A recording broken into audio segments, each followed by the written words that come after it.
voice to speak with you guys. I'm going to go into a little bit of a story about my own personal reconciliation. As some of you listen to the biography, I've had kind of a interesting journey up until this point.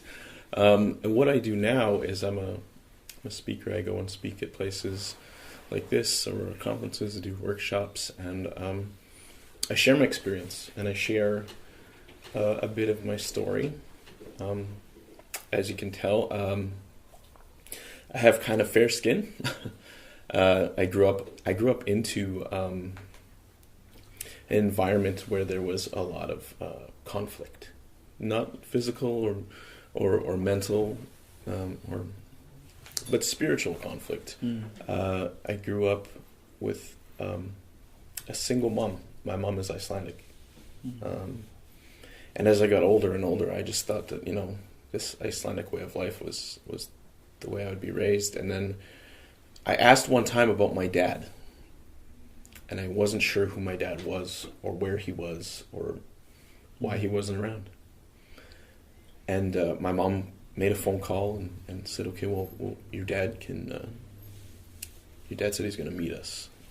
So we drove to my grandma's house, and he was going to come over. And when I got there, I kept looking out the window, and I was looking for this tall, handsome man to come up. And instead, what came around the corner and started up the walkway was a big, dark-skinned, long black hair, glasses.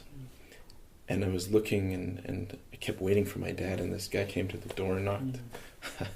And opened the door, and my mom said, "This is your dad." And I kind of did a double take, and it was a horribly confusing time. I wasn't sure what to think, and I said, well, how come I don't look like this guy?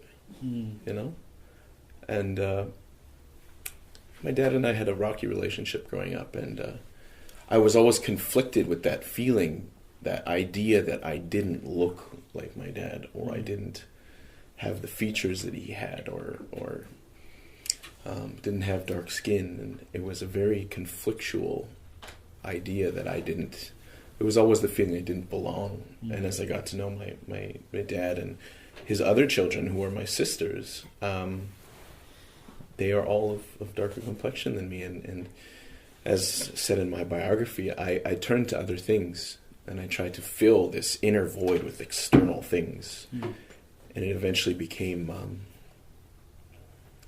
where I used substances, and it took me to a very dark place. I went from, like it said, being a professional wrestler, and I did a lot of traveling, and I ended up in Japan, in a dark place when I was there. But it was all about trying to find out who I was and trying to essentially reconcile with myself. I had to take myself to reconcile with myself and come to a place of peace, a place where my mind and my body could meet with my spirit. And as I got older, and as things kept getting worse, and I couldn't get the feeling like I belonged or like I was one of anybody, I hit a point where I was married and I had a family, and I made choices to chase things as opposed to support my family, and eventually that was all gone. And I became Stefan Richard of no fixed address. And it was after that I started to realize that, what, I don't have to look a certain way. I don't have to act a certain way.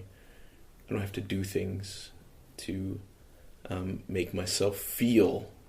It's always about the feeling of how I could connect or touch or feel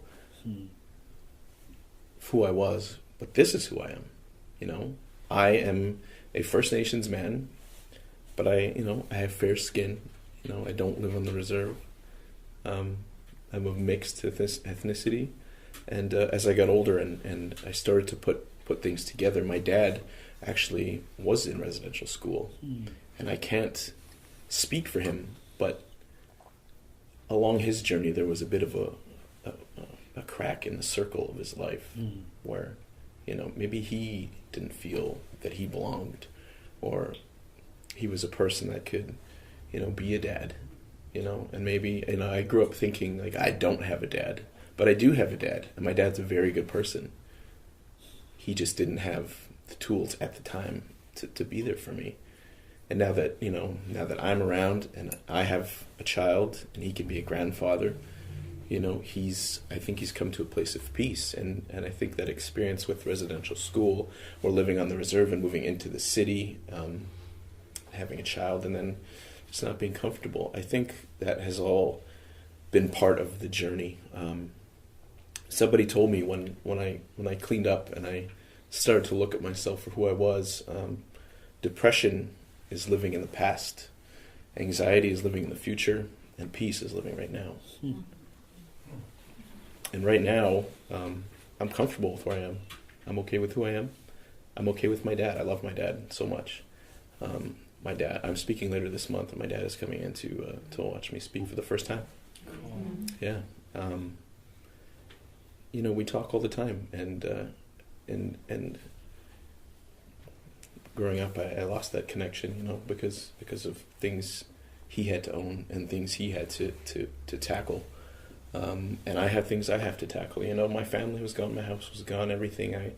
There was nights where I had nowhere to sleep or nowhere to go. And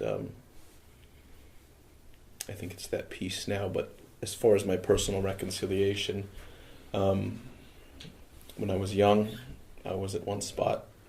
When I was a teenager, it kept getting further and further away from who I was because I was trying to catch that feeling, like I said. And another thing I share with people when I speak is that, if somebody wants to take, a cross-country journey from Winnipeg to Vancouver, it's easy to say that I drove from Winnipeg to Vancouver, but what they don't say is, I drove for 24 hours straight. I had a flat tire. I had to stop for bathroom breaks, coffee breaks, go up and down. I had to help someone boost their car. It's easy to say I went from here to here, but there's a lot of in the middle. There's a lot of it in the middle that I didn't share and, that I continue to share and continue to find out about myself. And I think my personal reconciliation with myself is that I can go from here to here,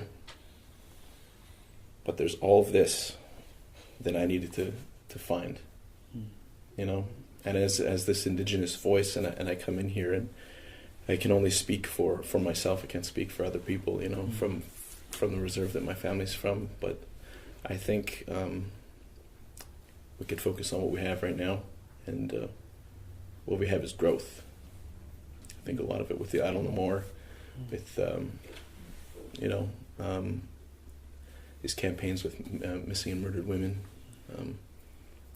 It's developing. It's not at the end yet. There's no end result, I don't believe. But I do believe that, growth is the most important part, and I think growth is happening. And I think this circle here and my ability to come and give you my voice is growth, and this is a perfect step forward. So what I want to do is I really want to thank you guys for having me here. I think this is a page out of my book. This is something I'm super grateful for, and I'm really glad that you guys are here and listening, or at least pretending to listen. So I just want to thank you so much for having me here, and I hope I can shed some light on some issues, and hopefully this is another step forward into the growth we're making. So thank you.